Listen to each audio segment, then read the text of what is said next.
Welcome everyone to Discourse. Today we're going to be discussing Ethos of Cain by Seth W. James. The perfection of cold fusion and CasiDrive propulsion had lifted humanity into the wider solar system and widened the gulf between the nameless masses and the sovereign class wealthy. Into the gray between corporate and criminal walked Kane, a soldat de fortune who, for the last 20 years, had taken scores and completed contracts for the elites of any world, impenetrable, obtrusive, and solitary. All of that changed 1 year ago when, after a tryst with a former client turned into a romance, Kane's relationship with Francesca caused him to question how he could walk in her world and survive in his own. I love the introduction, just because I feel like it was very mysterious. He's this freelancer. To me, it was like, I can do all the jobs. I'm this cool killer mercenary with amazing skills. Yeah. And so we're introduced to him. He's on Earth. And he's meeting up with Lester, who is basically the guy behind the scenes. And he's the one who basically hires Kane to do all these jobs, right? Yeah, or scores. Or scores, as they call them. He's also, we're given a brief intro to his background. I guess they used to be buddies back in the day. They used to do hold-ups and rob liquor stores. All the cool stuff. Yeah. All the cool kids were doing. Mm-hmm. But I think it also mentioned that Kane was thinking low, while Lester was always looking up in the universe. He wanted to rule the world and everything else. I like the dynamic between the two because they were so very different. And like you said, one was kind of just scraping by, happy with just an easy score, while Lester was thinking really universally, right? Globally, let's go out of our world to do amazing scores and get tons of money. And there was a really cool quote that kind of helped differentiate them, right? They differed significantly in how they approached life. Where Kane took scores with his own hands, Lester remained in the background, setting them up. Kane's only ambition was to remain Kane, and all that entailed, where Lester's ambition encompassed the universe. Yeah, so we hear a lot about Lester, but in the background, he sets everything up. He does the planning, right? The talking to the customers. Yeah. And yeah, when I first heard that Kane was a freelancer, you always think about building websites, the freelancers that do little side jobs, or landscaping. Yeah. This is a mercenary, gun for hire, muscle, all rescuer. Of the above. Yeah, all the above. Just he does the job. You have a job, he'll do it. Yeah, it's like a 007, but he's freelance. He got away from all that, political stuff. You kind of were talking about how they have a really funny dynamic, right? The way they talk to one another. And yeah, I thought so too. I felt like the author does a really good job with creating these characters, building these personas really well without telling us. He does a really good job with showing their personalities in just a few sentences of dialogue between the two.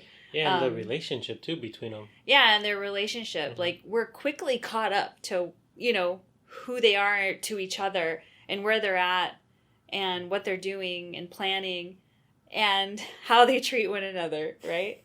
It's almost like you said, old friends, but almost like brothers, I felt like. It's you could only joke certain ways with certain people. Right. When you see him interact with customers and people that he frees, and they're just whatever, I'll give you the minimal information, let's just move on. And then talking about a brother, in the beginning, in the intro, there is mention of a brother called Malcolm who goes off on a score himself, a big one, where his main goal was to be a part of a syndicate, right? To join the old school mob. But then he disappears.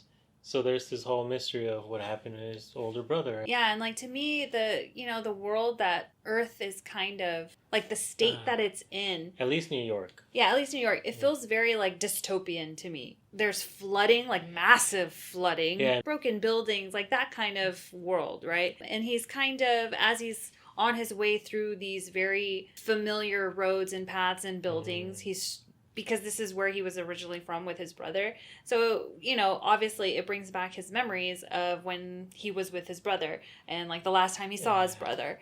And really, I thought it was a really cool quote, right off the bat. I felt like the author started off super strong with the writing, a great quote. So this was a conversation between Kane and his brother, right? And I feel like it was probably a very common conversation they had, like a recurring conversation they probably had. Oh, so this is Kane questioning his brother, like, why are you gonna go and do this score when, like, they have tons of guards, like you probably won't make it out. High risk, high chance of getting killed. Yeah, high risk situation. So his brother's response is, because that ain't going to stop me. Men like us, we always gonna die in some bleak ass sitch like this. Born to it. You accept that and you can do almost anything, right up until you can't do nothing no more. Yeah, I felt like that was an extremely powerful quote from his brother. That's like one of those daily, what do you call those? Affirmations? Yeah. Like, because it's honest, right? In the world that they live in, and that we see right now through Kane's eyes, it's bleak. The future is bleak. It doesn't look very good. It's not going well. You're gonna die at some point, so you might as well do what you gotta do, basically. Yeah, actually pretty inspirational, because you're in the life. You either just give up and die or try to make something out of it. Yeah. You either die or you live. You're gonna die at some point, so how are you gonna go out, essentially? Yeah, that was cool. Yeah, I thought it was super powerful. I love that. Yeah, it's not mentioned again, but it seems like Kane lives that. Yes. Like every score he does, and right? Yeah. So, and also, like, between the conversation with Kane and Lester, I mean, their humor is hilarious. It's definitely weaved throughout the book, but more so when they're talking to each other, and it's like you said, because they know one another, right? Yeah, they grew up together. But it is very quick, but you could get a lot out of it, because then they move on to business, right? Yeah, they're still talking business, but they're still talking shit to each other, and it's great. You trying to suntan my colon, Lester? Blowing all that sunshine up my ass? Honestly, I think I'm going to use that. I'm going to use that in life. There's going to be a moment, it's going to fit perfect into my life. I'm going to say that. Watch. It's going to be amazing. Because it's like he was hyping him up and giving him props for right. like his past jobs. It's kind of like, okay, what are you leading to? Where am I going this time? I love that. That was great. I love it. Yeah, that was pretty funny. Plus, and in the background, it's like this flooded Brooklyn and everything's all demolished and this sunshine shining on this Kane freelance, like tough looking guy. I love it. It's just great. I don't know, just the imagery. And yeah, and the author, as you mentioned, does a really good job, like explaining the world situation and the whole storyline, and because you get to know that all the humans, everyone's eyes were up in the universe, because now they're in the moon, they're in Mars. Mm-hmm. Earth seems kind of like abandoned, it seems, right? Mm-hmm. Like destroyed, abandoned. Yeah. What we come to assume will happen in the future anyways. So yeah, as soon as we figure out how to get off the rock. Yeah, pretty much. So Lester has this score that it's mainly dealing with buying the stock off this Ruud Van Houwer.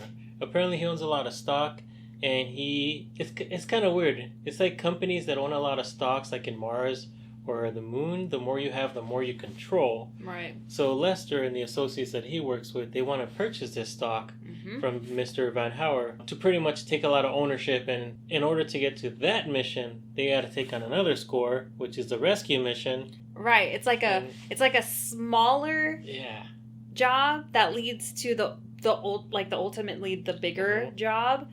So it's like he has to go through this avenue first, and then he's got to go there. I love it. It's great. Mm-hmm. It's like plans within plans, and like it's a lot of forward thinking. And you didn't really think about it until you start seeing Kane work, right? Yeah, exactly, yeah. And it's interesting to see, like, everything's planned out, because that's how Lester works. Like, everything's planned out from A, B, C. Like, if this happens, then this will happen. If this happens, then you should do this, and you got to go here, and you got to do this. And so Kane, obviously, they've worked with each other for many years, so he kind of knows the game, right? He knows what to do. Mm-hmm. But, like, you don't realize, like, how well equipped he is, right? Like, if Lester's a mastermind behind, like, figuring out all the steps, the plan, like, no joke. Kane, okay, maybe we were saying, like, he's cool with, like, a smaller score and stuff, and he's not thinking too big, but no, like, he actually has lots of forward thinking. Like, he plans as well. I don't know, it's great. He says, like, he doesn't even get anxious or, like, nervous before the adrenaline, like, he reserves that for when he's actually needing it, I guess, when he's fighting, when he's... Yeah, so it's like afterwards, he's like, I'll think about it after. Like, I'll be worried and nervous after. Like, what? Yeah. People are probably going to kill you. Like you probably should be a little nervous. I don't know. That was until a woman came into his life. Oh, yeah. Yeah, introducing you, Francesca. But a little more on her later. For now, the rescue mission. Evil! Why do you say it like that? What? Introducing Francesca, but a little more on her later. So now, what the hell? Oh, oh my god. So yeah, this rescue mission, right? Yeah. The first milestone to the ultimate mission is to rescue this Joe Masso, who apparently is a bookkeeper. I guess is like the accountant of the Jersey mob. So he goes, and then you get to see him in action, right? As you mentioned, he doesn't get the jitters. He plans ahead himself. He trusts Lester, so sometimes Lester gives him like a bag of supplies or tools. Right. But Kane just seems to pick up and know what to do, and he finds Mr. Masso, and he kicks ass. He goes in there and he kills bitches. That's what he does. That's what he did. Say the B word. I'm just saying that's what he did. I don't even know how to explain that. He kicked butt. Yeah, he kicked butt. So I don't know. He just went in there and killed some foos. Like, it was crazy. Yeah, and it was like legit a movie. That's how I imagined it. Because even when I watch action movies, I'm like, whoa, stuff's going bang bang and pew pew everywhere, and I don't even know like what's happening. People are dying. You get more when you read the book. Yeah. Imagine like a tiny food court, right, where people selling food in different stalls, and he's just eating his noodles, watching these 3 guards. And he already knows there's a guard in the front, there's a guard in the back, there's a guard sleeping to replace the other guard. Right. And he's just very casual, very natural. And he even mentioned, like, I'm a hard guy to miss. I'm a big dude, so if I walk around, people notice me. Yeah. But he still manages to fit in and do things so casually. Because it's like what they always mention. It's like, act like you're supposed to be there. And so that's why he's just like, just chill because I'm supposed to be here. Like, and that's how you don't get caught when you're a ginormous guy. Yeah. And you're about to kill some foos. And he went and got his guy. He's like, whoa, who are you? I know, he came in like guns a-blazing. The dude's just like, wow, that was amazing. Yeah, it was. He was blown away. The bookkeeper was like, this is awesome. That was like a minute. Yeah. I don't know, it reminded me of That's amazing. The Equalizer. Yeah, the Equalizer, for sure. That's exactly set his what little it timer for 30 seconds and he took him out. Yeah, that was crazy. And he didn't cause a commotion because, right, no one asked, like, what's going on? No gunshots went off. Nope. He did his job well. It was amazing. So you get to see this guy is really good. Yeah, so that was crazy. It seemed so quick, but so much happened. Yeah. And you get a feel of what, what's going on in space, the people. Right. And just how everything is. The type of society that's happening, like... It's like a lot of mining, obviously, out in space. Yeah. The author really does a great job with, like, building the world around you. So now that we got Mr. Masso on board and rescued, we're headed off to Paradise Orbital Resort, but off in space where only the rich folk go. So now we got Mr. Masso, and we get introduced to Mr. Prusiano, right? The syndicate crime lord. And he kind of convinced Mr. Prusiano, was like, I want to check it out, stay here a little bit. It's like, hey, don't worry about it. Take this, get this from the security. Everything's on me. Like, go explore. Yeah. And that was kind of like his cover to go do his next job. Exactly. Right? Plans within plans. Yeah. So now he's on the big, like the actual big case. Oh yeah, back to Francesca. So, before he was very professional, got the job done, got out, nothing happened. But now he's slipping up, he's caught daydreaming, he's thinking about, I should have told Francesca a little more. Nah, but it was just a little bit. He was just a little distracted because of his girlfriend. A little bit could kill. No, and how she was just kind of like, because she's the mayor, right? She's a mayor. She's a political figure. Yeah. She's like, I really don't like you doing this type of work because I don't know if you're going to come back. Like, I think you're just going to die one day and that's it. And, don't do this anymore. Why are you doing this? And so it's kind of in the back of his mind when he's going through this score, like, oh, shoot, I really do care about her and I feel like I should let her into my life. But it only distracts him a little bit. He still gets the job done. A little bit, like every few minutes. And then she asks, why? Why do you do this? He couldn't answer her, but now he's thinking about it during the job. It's like... Women, we're messing up everything, apparently. Even in space. Oh, God. Yeah. All right, it goes both ways, because she likes him, too. It's just weird having this freelance killer and this mayor that, she loves him. And yes, they are two totally different beings. Like, she's into politics. So that's going to put a strain on anybody's relationship, right? Yeah, but she always asks why. Like, she obviously knows him and it's like, you made a lot of money. You don't need any more. You don't even use your money. Yeah. Like, he just seems to go from mission to mission and just, I don't know, staying busy for some reason. I mean, it makes sense to me. He does go into it with her. He starts to open up to her and starts to let her in more on, like why he does what he does, and gets her to understand more of him. And it makes sense to me. He was born into nothing. He had to fight for everything he has. And if you don't do anything else with your life, if this is all you know, then it's what you're gonna do. And he's good at it. Thanks for hanging out with us, guys, and be sure to check out Ethos of Cain by Seth W. James.